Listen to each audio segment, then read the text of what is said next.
Pathophysiology बहुत easy है, बस इन्फ्लामेटरी चेंजेस है।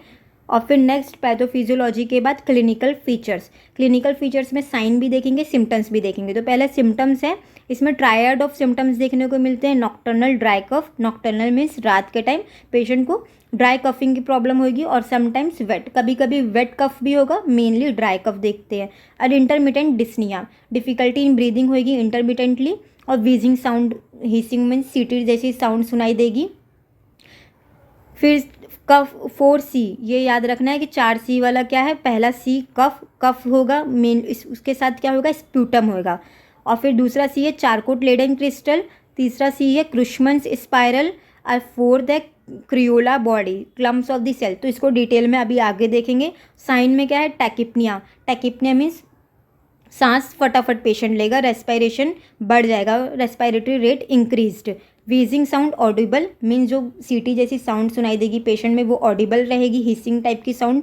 And hyper inflated chest, chest बहुत ज़्यादा इन्फ्लेट हो जाएगा।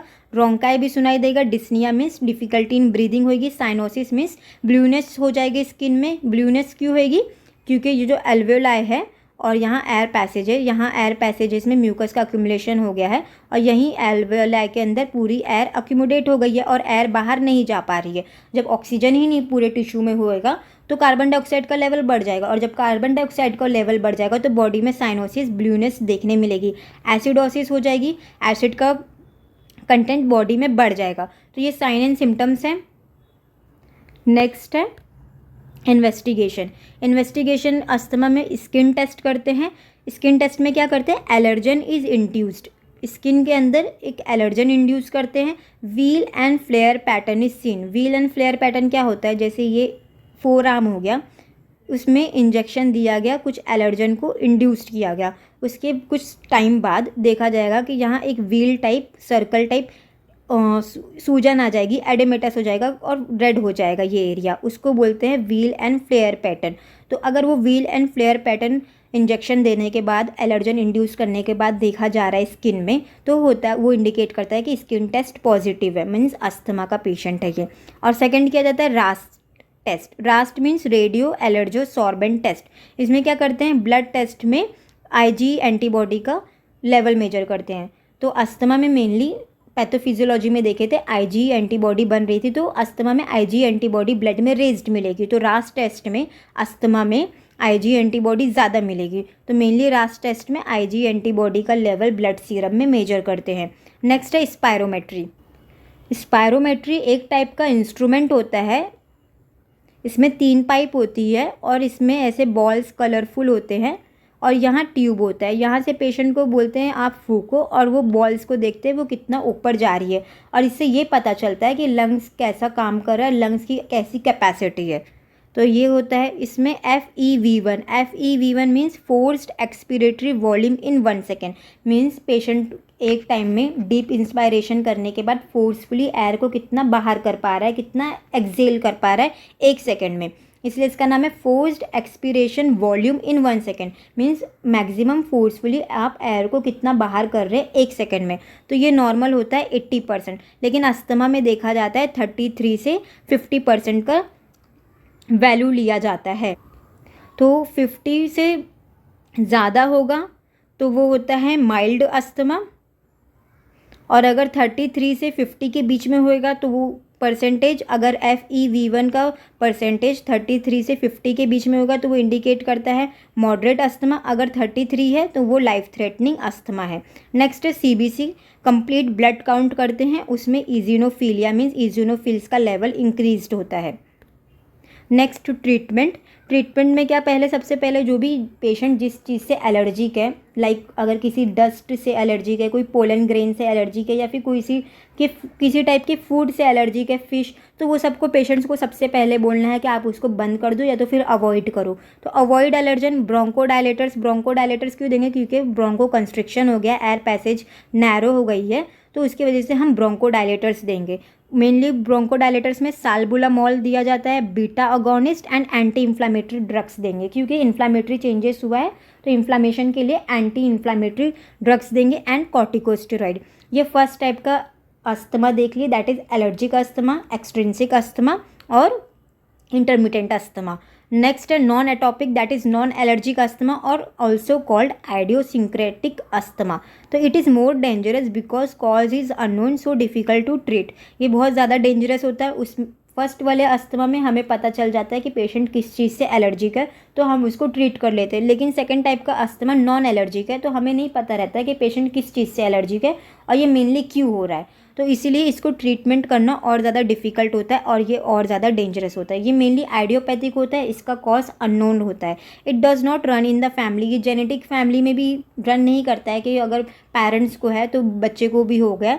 ये नॉन जेनेटिक है, shows negative skin test. First वाला अस्थमा जेनेटिक था, मीन्स फैमिली में रन कर रहा था और उसका जेनेटिक प्रीडिस्पोजिशन था और वो स्किन टेस्ट उसमें पॉजिटिव था, उसमें व्हील एंड फ्लेयर पैटर्न देखा जा रहा था। लेकिन जो नॉन एलर्जिक अस्थमा है उसमें स्किन टेस्ट नेगेटिव आता है, क्योंकि इसमें पता ही नहीं रहता है कि पेशेंट किस चीज़ से एलर्जिक है। तो एलर्जन इंड्यूस करने के बाद व्हील एंड फ्लेयर पैटर्न नहीं बनता है, इसलिए एलर्जिक टेस्ट नेगेटिव होता है। It is not associated with allergen. ये एलर्जन या किसी चीज़ के इरिटेंट से या फिर कुछ इंजेस्टेंट से नहीं एसोसिएटेड है। नेक्स्ट है drug induce asthma, means medication से एलर्जी की वजह से, like aspirin, NSAIDs, non steroidal anti inflammatory drugs mainly ibuprofen की वजह से। नेक्स्ट है स्टेटस अस्थमैटिकस, ये एक कंडीशन है, इसको देखते ये क्या है। 5 to 30 minutes attack persistent in again 2 hours, means asthma का अटैक 5 से 30 मिनट के लिए परसिस्ट करता है और हर 2 घंटे में अटैक बार बार आता है। उस कंडीशन को बोलते हैं स्टेटस अस्थमैटिकस। ये बहुत सीरियस कंडीशन है, मीन्स नॉर्मल अस्थमा का अटैक कुछ टाइम के लिए रहता है और फिर वो बंद हो जाता है। लेकिन स्टेटस अस्थमैटिकस एक ऐसी कंडीशन है जिसमें जो अस्थमा का अटैक है वो 5 से 30 मिनट के लिए रहता है और हर 2 घंटे में बार बार वो अटैक आता है। उस कंडीशन को बोलते हैं स्टेटस अस्थमैटिकस।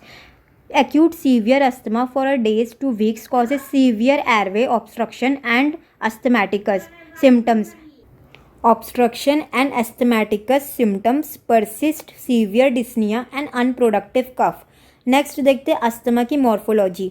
तो मैक्रोस्कोपिक चेंजेस भी देखेंगे एंड माइक्रोस्कोपिक चेंजेस भी देखेंगे। मैक्रोस्कोपिक चेंजेस में नेकेड आई से हम व्यू कर सकते हैं कि एयर पैसेजेस में क्या क्या चेंजेस आए, एंड माइक्रोस्कोपिक चेंजेस में मीन्स हमको माइक्रोस्कोप में देखने के बाद पता चलता है कि क्या क्या चेंजेस आए, और मैक्रो में हम नेकेड आई से देख सकते हैं।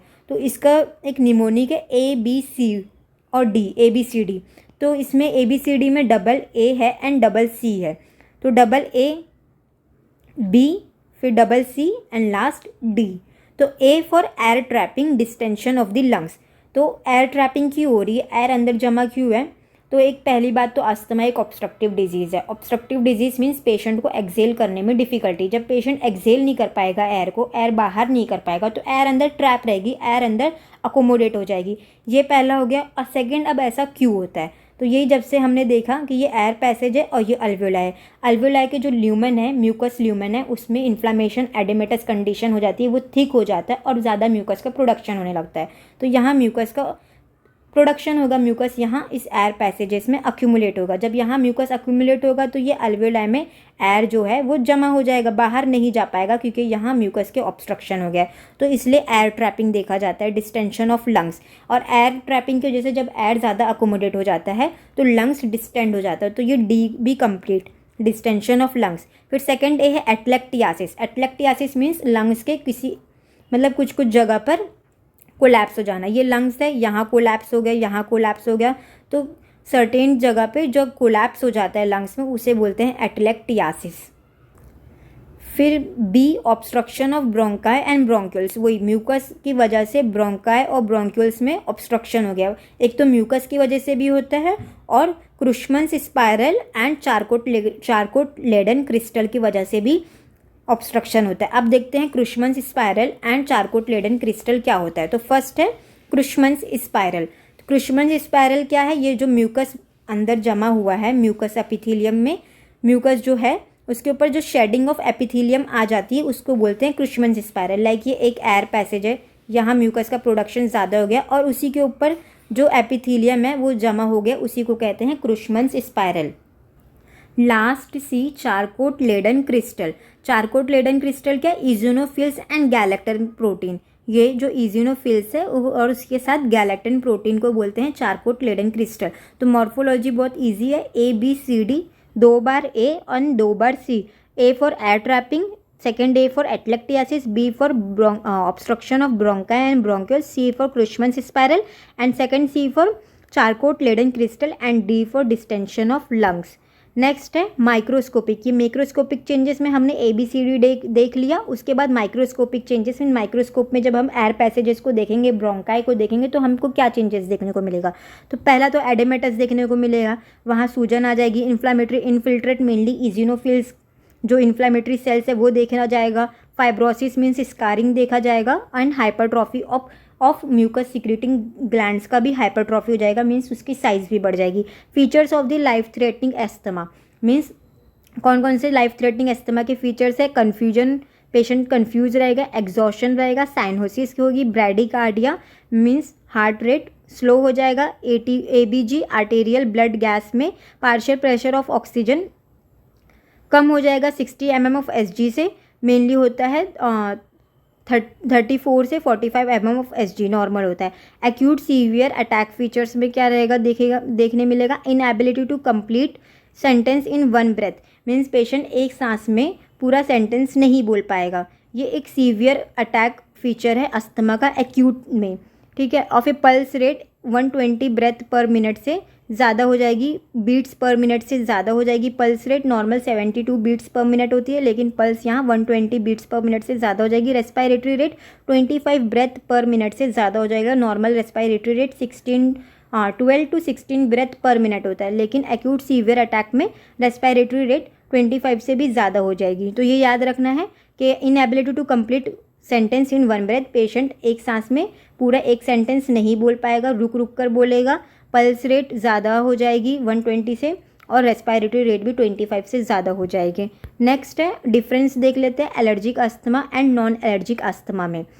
तो ये फर्स्ट हो गया allergic asthma, that is extrinsic asthma. Second हो गया non allergic asthma, intrinsic asthma.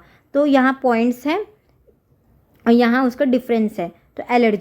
तो एलर्जिक अस्थमा में एलर्जन पॉजिटिव होता है, मीन्स पेशेंट को पता होता है कि मैं इस चीज़ से एलर्जिक हूँ, लाइक पोलन से, डस्ट से, कुछ फूड से। लेकिन नॉन एलर्जिक अस्थमा में कोई एलर्जन का रोल नहीं होता है, वो आइडियोपैथिक होता है, उसमें पता नहीं रहता है कि किस चीज़ से एलर्जी, पेशेंट को एलर्जी ही नहीं रहती किसी चीज़ से, फिर भी उनको अस्थमा की कंडीशन हो जाती है।